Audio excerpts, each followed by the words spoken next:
नमस्कार, आप देख रहे हैं एनएमएफ न्यूज। मैं आपके साथ शबनम। झारखंड में सियासी उथल पुथल मची हुई है इंडिया गठबंधन के अंदर। जैसे ही चुनावों का ऐलान हुआ वैसे ही इंडिया गठबंधन में फूट पड़ती हुई दिखाई दे रही है। इस पर चर्चा के लिए हमारे साथ जुड़े हैं वरिष्ठ पत्रकार पंकज प्रसून जी। झारखंड में पंकज जी, झारखंड में जो कांग्रेस है और जेएमएम है वो 70 सीटों पर चुनाव लड़ने की बात कर रही है। वहीं आरजेडी दावा कर रही है कि उसे 10 से 12 सीटें चाहिए। लेकिन गठबंधन में चुनाव से पहले इस कदर बवाल छिड़ गया है कि आरजेडी जो है चेतावनी देने पर उतर आई है।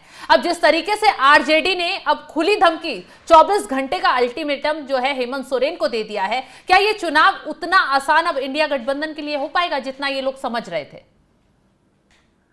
देखिए, झारखंड में मैं शुरू से बोल रहा था कि मुकाबला कांटे का है। अब से 1 महीने पहले तक तो हर मीडिया यही कह रही थी कि एकदम हेमंत सोरेन, कल्पना सोरेन की लहर है, तो सारे आदिवासी इनके तरफ हैं, तो बस जेल भेज दिया, गलती कर दी, सब कुछ। मैं उस वक्त भी कहता था कि थोड़ा ठहर जाए, क्योंकि जमीन पे मैं देख रहा था कि स्थिति कैसे बदल रही है। हकीकत यह है कि महागठबंधन के अंदर घमासान है। देखिए, मजबूरी वश गठबंधन कर लेंगे, क्योंकि पता है कि गठबंधन नहीं करेंगे तो बीजेपी आ जाएगी या फिर मेरी बहुत बुरी हालत हो जाएगी। लेकिन कहां तक समझौता हो? पिछली बार आरजेडी 7 सीटों पर लड़ी थी, 1 सीट जीत पाई और 1 सीट जीत पाई। कांग्रेस 32 सीटों पर लड़ी थी, 17 जीती। जो झारखंड मुक्ति मोर्चा थी वो 30 सीट जीती, 42 सीट पे लड़के। तो स्ट्राइक रेट कांग्रेस का अच्छा था, झारखंड मुक्ति मोर्चा का अच्छा था, आरजेडी का बहुत ही खराब था। अब झारखंड में आरजेडी उन्हीं इलाकों में है जो बिहार से सटे हुए इलाके हैं, जहां पे यादवों की अच्छी संख्या है। जैसे चतरा मान लीजिए, छतरपुर मान लीजिए, विश्रामपुर मान लीजिए, पलामू मान लीजिए, हुसैनाबाद मान लीजिए, नहीं तो फिर देवघर, गोड्डा, एक कोडरमा। अब यही 6 सीट इनको दी जा रही कि जहां पे आपका अस्तित्व भी है, आप लड़ भी सकते हैं। पर इनका कहना है कि नहीं, हम तो बहुत बड़ी पार्टी हैं और हमें तो कम से कम 12 से 14 सीट मिलनी चाहिए। फिर बाद में समझौते में आए तो बोले 10 से 12। अब इनका आरोप यह है कि घोषणा तो कर दी हेमंत सोरेन, लेकिन हमसे तो पूछा ही नहीं,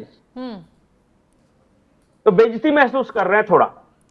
अब तो जो बड़ी पार्टियां हैं वही जिनका जीत का ज्यादा वो है कि बीजेपी को टक्कर दे पाएंगे, क्योंकि इस बार बीजेपी से टफ मुकाबला लग रहा है। बीजेपी पूरे दल बल के साथ झारखंड में उतर चुकी है और सीट शेयरिंग को लेकर फॉर्मूला भी रेडी हो गया है। सब आपसी सहमति से मान भी गए कि कौन बीजेपी कितने पे लड़ेगी या एलजेपी कितने पे लड़ेगी या फिर जेडीयू कितने पे लड़ेगी। लेकिन जब ये हेमंत सोरेन की पार्टी में अभी से ही सहमति नहीं बन पा रही है तो ये आगे चल के इनके लिए बहुत बड़ा कांटा साबित होगी। पहली बात तो ये तो जो ये हेमंत सोरेन मैसेज देने के जेल से बाहर निकलकर कोशिश कर रहे थे, तो वो मैसेज क्या सही जनता तक पहुंच पाएगा? क्योंकि जेडीयू बहुत खुले और उस सख्त लहजे में चेतावनी दे रही है कि अकेले लड़ लेंगे चुनाव।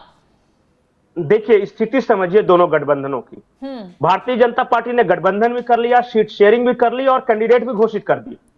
और किसी को इतना ज्यादा पता भी नहीं चला कि अंदर कैसे चीजें मैनेज हो गई। नहीं, सबसे बड़ी बात पता है कि बगावत तक नहीं हुई। जैसे कि होता यह है कि सबसे पहले जिसने कैंडिडेट अनाउंस किया तो बहुत सारे कैंडिडेट ऐसे रहते हैं कि चलो भाई मेरे यहाँ टिकट नहीं मिला, भाग भाग के चले जाते हैं दूसरी तरफ, हंगामा करते हैं, प्रदर्शन करते हैं। देखिए, जब एक साथ 67 सीटों के जब कैंडिडेट घोषित कर रहे हैं आप, बीजेपी ने किया, 10 में से 8 सीटों का आजसू ने किया, जेडीयू ने सारी कर दी, एलजेपी को 1 मिली थी उसने कर दी, फिर भी कहीं कोई हलचल नहीं सुनाई दी। इसका मतलब well disciplined, organised, mutual understanding के साथ सब कुछ हो रहा है। दूसरी ओर क्या है, सामने वाला इतना आगे बढ़ गया पर ये अभी तक समझौता नहीं कर पाए हैं कि कौन कितनी सीट पे लड़ेगा। इस पे सहमति नहीं बन पाई है। ऊपर से अभी तक घोषणा भी नहीं हुई और पहले ही से खटपट प्रेस कॉन्फ्रेंस होना शुरू हो गया। जो वाम दल भी है वो भी कह रहे हैं कि हम 4 पे क्यों मानेंगे, हमारी आरजेडी से तो कम से कम झारखंड के अंदर ज्यादा हैसियत है, क्योंकि यहां जितने ट्रेड यूनियन है, धनबाद हो गया, निरसा हो गया, बगोदर हो गया, ये सिंदरी हो गया, वो राजधनबाद हो गया, जहां से बोले कि हम इतना में तो हम जीतते हैं भाई। कहीं ये जो ठनी है ये इस बात को लेकर तो नहीं है कि कांग्रेस की 2 राज्यों में बुरी तरह हार हुई है, हरियाणा हार गई, जम्मू कश्मीर हार गई, तो उन्हें ये लग रहा है कि कांग्रेस को क्यों इतनी ज्यादा सीटें दी जाए, वेस्ट हो रही है सीटें, तो हार ही हाथ लग रही है। नहीं, कांग्रेस का झारखंड में जनाधार है, और कांग्रेस के मैंने कहा ना अब चुनाव लड़ाने की बात जेएमएम कर रही है ना कि 41 सीटें मैं अपने पास रखूंगी, 29 जो है कांग्रेस को दी जाएंगी। बिल्कुल, और कांग्रेस को दी जाएगा। कांग्रेस 16 विधायक भी हैं कांग्रेस के। वो उस वक्त थे, लेकिन आज की स्थिति तो अलग होती नजर आ रही है ना। यही बात तो है कि झारखंड मुक्ति मोर्चा के अंदर भी ये मंथन चल रहा है कि कांग्रेस को जितना ज्यादा देंगे हमें उतना ज्यादा नुकसान होगा। तो इसलिए तो उनकी सीटें घटाई है। 32 लड़े थे पिछली बार, अभी 29 कर दी है। कांग्रेस उस पर भी राजी। मैंने तो शुरू में बोला था कि इनको 25-26 देंगे फिर भी ये राजी हो जाएंगे। विकल्प नहीं है ना कांग्रेस के पास। बिल्कुल। दूसरी बात, आरजेडी को भी लग रहा है कि अगर कांग्रेस का हर कोई बाह ममोड़ के अपने से ज्यादा सीटें प्राप्त कर रहा है तो हम क्यों ना करें। कांग्रेस की हालत तो वो हो गई है ना कि धमका के कुछ सीट ले सकते हैं तो ले लेंगे, क्योंकि वो तो मजबूर है। तो आरजेडी भी उसी बार्गेनिंग चक्कर में है कि भाई पिछली बार हम 7 लड़े थे तो कम से कम 7 तो मिल जाना चाहिए, हम कम क्यों लड़े। ये दबाव बनाने की राजनीति है। देखिए, मैं आज बोल के जा रहा हूं, कितना भी उछल कूद कर लें, इधर उधर की बातें कर लें, अंत में लड़ेंगे ये साथ ही, क्योंकि पता है कि अगर साथ नहीं लड़ेंगे तो बर्बाद हो जाएंगे। आरजेडी अकेले लड़के कितनी सीट ले आएगी। आज कम से कम 6 तो मिल रहे हैं। ये कांग्रेस भी जानती है कि अगर हम गठबंधन में नहीं रहेंगे तो मेरा क्या हाल हो जाएगा। 5 से 6 सीट मुश्किल हो जाएगी इनको, तो ये भी जाने। तो मजबूरी का गठबंधन। हाँ, मैं ये बोल रहा हूं कि तैयारियों के मामले में ये अभी एनडीए से काफी पीछे चल रहा है। न इनका सीट शेयरिंग फाइनल हुआ है, न कैंडिडेट फाइनल हुआ है। सुन रहा हूं कि आज शायद कांग्रेस अपने उम्मीदवारों की घोषणा करे, लेकिन पहले कितनी सीटों पर लड़ेंगे इसकी घोषणा सब कुछ सेटल हो जाए तब तो घोषणा करेंगे। इसलिए जेडीयू जो है वो आग बबूला है इस वक्त, और कितनी सीटें जेडीयू को मिलेंगी तो खैर जेडीयू नहीं, आरजेडी सॉरी माफ कीजिएगा, आरजेडी को। लेकिन आरजेडी के मनोज झा जेएमएम पर भड़कते हुए क्या कुछ कह रहे हैं वो आपको पहले सुनवाते हैं। हम सृजन वाले लोग हैं। आपके माध्यम से ये सारी बातें इसलिए भी हमने रख दी कि हमारा ये मानना है कि लड़ाई जीतेंगे, साथ रहें तो जीतेंगे। और अगर हम चंद सीटों पर, जिसका मैंने हवाला दिया, जिसकी जानकारी आपको कल तक मिल जाएगी, लड़े, तब भी हम उस विकल्प का हिस्सा बनेंगे जो विकल्प बीजेपी के खिलाफ करेगा, क्योंकि हमारी राजनीति स्पष्ट है। मैंने कहा ना, एक विधायक टूटा नहीं भाई, इनको कम प्रलोभन दिया गया, हमारे नेताओं को कम प्रलोभन दिया गया। यहां बैठे हुए लोग प्रलोभन के आगे नहीं। तो ये जो प्रतिबद्धता है, ये हमारे राजनीति की विरासत है। अभी हम बार बार ये बात कहते हैं कि हम नाव को डूबने नहीं देंगे, आखिरी तक कोशिश। नेता प्रतिपक्ष यहां बैठे हुए हैं, एक एक चीज मॉनिटर कर रहे हैं, एक एक संभावना तलाश रहे हैं। हम कहीं से छत विचक मुख्यमंत्री तो हेमंत जी को ही बनना है, और चूंकि उनको मुख्यमंत्री बनना है, एक व्यापक जनाधार की पार्टी को आपको उसके लिए जो संवेदनशील नजरिया चाहिए, चाहे जेएमएम के हमारे साथी या कांग्रेस के हमारे साथी, उस संवेदनशील नजरिए से जीतना। हम, जैसा मैंने पहले कहा कि 60 से 62 सीट पे आपकी खुल के मदद करेंगे। हम ये नहीं कि पूरा चादर फैला रहे 81 पे, लेकिन जहां जहां हमारे कैंडिडेट रनर अप रहे 14-19, और जहां हाल के दिनों एक अट्रैक्शन हुआ, एक आकर्षण बढ़ा, वहां हम आएंगे। और मैं समझता हूं कि आज की रात तक तमाम हम लोगों के बीच के भी फैसले होंगे, क्योंकि नॉमिनेशन का प्रोसेस है, तो अब एक दिन से ज्यादा तो इंतजार नहीं होगा। लेकिन कल हो सकता है प्रेस कॉन्फ्रेंस ना हो, आप सबके मोबाइल में सीट वाइज डिटेल हम दे देंगे, किसी भी विकल्प के अनुरूप, उसके आलोक। सर, ये ऐसा तो मनोज झा का दर्द आपने सुन लिया। वो सीधे सीधे कह रहे हैं कि जब सीट शेयरिंग की बात चल रही थी तो उनकी पार्टी को शामिल क्यों नहीं किया गया, और अगर अब उनकी पार्टी को लेकर सीट शेयरिंग पर सहमति नहीं बनी तो वो सीधे सीधे चेतावनी दे रहे हैं, अब प्रेस कॉन्फ्रेंस नहीं होगी, सारी सीटों पर उम्मीदवारों का ऐलान होगा। तो पंकज जी, महायुद्ध चुनाव से पहले गठबंधन में छिड़ता हुआ नजर आ रहा है? नहीं, मनोज झा ने कहा कि 62 सीटों पे हम तो सपोर्ट करेंगे दूसरे को। 81 सीटें हैं, 81 में से 62 पे सपोर्ट करेंगे, बाकी सीटों पे ये खुद लड़ेंगे। और हेमंत सोरेन है वो कह रहे हैं कि वाम दल और आरजेडी दोनों को मिला के 10-11 से ज्यादा देंगे नहीं, आपस में बांट लो 10-11 में। 6-7 सीटें आ रही हैं आरजेडी ऑफर पर। 6 सीटें आरजेडी को दे रहे हैं और बाकी 5 वाम दल को। ज्यादा से ज्यादा 7 हो सकता है, इससे ज्यादा नहीं हो सकता। ये कह रहे हैं कि 14 का इन्होंने नाम लिया प्रेस कॉन्फ्रेंस में। मैं ये मान के चला हूं कि 12 से कम पे ये राजी होने को तैयार नहीं है। तो होगा ये कि जो वो दे रहे हैं वो तो एक्सेप्ट कर लेंगे, लेकिन बाकी कुछ सीटों पे ये फ्रेंडली फाइट करेंगे। मतलब जैसे गढ़वा वाली बन सीट है, जाएंगे। बिल्कुल जैसे गढ़वा वाली सीट है, इन्होंने पूर्व विधायक गिरिनाथ सिंह को शामिल करा लिया, लेकिन वहां पे ऑलरेडी वर्तमान विधायक हैं झारखंड मुक्ति मोर्चा के मिथिलेश ठाकुर। अब बताइए मिथिलेश ठाकुर का टिकट काट कर गिरिनाथ सिंह को कोई क्यों देगा? इन्होंने शामिल कराया। हुसैनाबाद में बहुत पहले से तैयारी है आजसू की, बहुत इन्होंने कहा कि आरजेडी को दे देंगे, लेकिन ये डेस्परेट हो गया कि हमें हुसैनाबाद भी चाहिए, छतरपुर भी चाहिए, विश्रामपुर भी चाहिए। बोला सब तुम्ही को दे देंगे, तो हम यहाँ काहे के लिए बैठे हुए।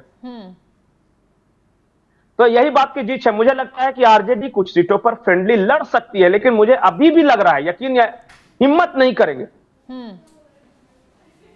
क्योंकि फिर उसके बाद तो फिर माहौल ही खराब हो जाएगा ना। एक तरफ माहौल तो खराब हो चुका है, जिस तरीके से बयानबाजी की जा रही है वो तो माहौल खराब ही लग रहा है। 2019 में क्या था, बीजेपी अकेले थी, आजसू अलग लड़ रही थी, जेडीयू अलग थी, लोजपा तो खैर थी नहीं, बाकी सब अलग। इस बार वो यूनाइट है और ये बिखर रहे हैं। पंकज जी, एक खबर और सामने आ रही है कि एक तरफ तो इंडिया गठबंधन में बवाल है ही, लेकिन इधर एनडीए में जो लोजपा है उसे एक सीट दी गई है और वो एक सीट के साथ सहमत नहीं है। क्या ये नहीं सहमत है?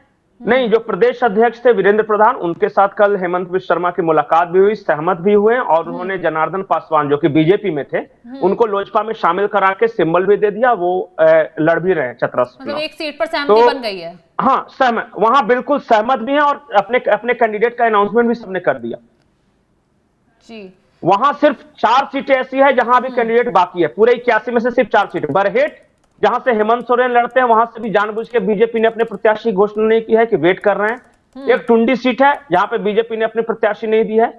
दूसरी ओर आजसू ने 2 सीटें, मनोहरपुर और डुमरी, ये 2 बाकी रखा, बाकी सब जगह हर किसी ने घोषित कर दिया। पंकज जी, एक तरफ बीजेपी ने कुछ अपने जो मौजूदा विधायक थे इस बार उनका टिकट भी काट दिया है, काफी बड़ी संख्या में। पहली लिस्ट जो जारी की है उसमें कई विधायकों के टिकट काटे गए। क्या ये टिकट कटना बीजेपी के लिए फायदेमंद साबित होगा, या फिर झारखंड में जो कहते हैं राजनीति का चैप्टर अलग है तो वो नुकसानदायक साबित हो सकता है? झारखंड में पार्टी या विचारधारा के प्रति निष्ठा नहीं होती। यहाँ क्या है कि आपने मुझे टिकट दिया तो आपकी तरफ, नहीं दिया तो दूसरी तरफ। तो अभी कल की खबर है कि एक लुइस मरांडी थी जो दुमका से विधायक हुआ करती थी भाजपा की, वो पिछली बार हार गई थी बसंत सोरेन के हाथों। इस बार बीजेपी ने टिकट नहीं दिया तो सुन रहे हैं कि वो जेएमएम में जा रही है, जामा से लड़ेगी। उसी तरह कुछ और नेता हैं जो कि तलाश रहे हैं ठौर। लेकिन सबसे बड़ी बात है कि बीजेपी ने सब सीटों पे घोषणा कर दी, फिर भी इनकी पार्टी में उतनी बड़ी टूट नहीं हुई, 1-2 इक्का दुक्का छोड़ के।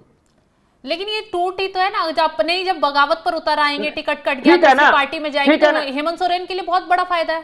और बीजेपी झारखंड में उतनी मजबूत है नहीं।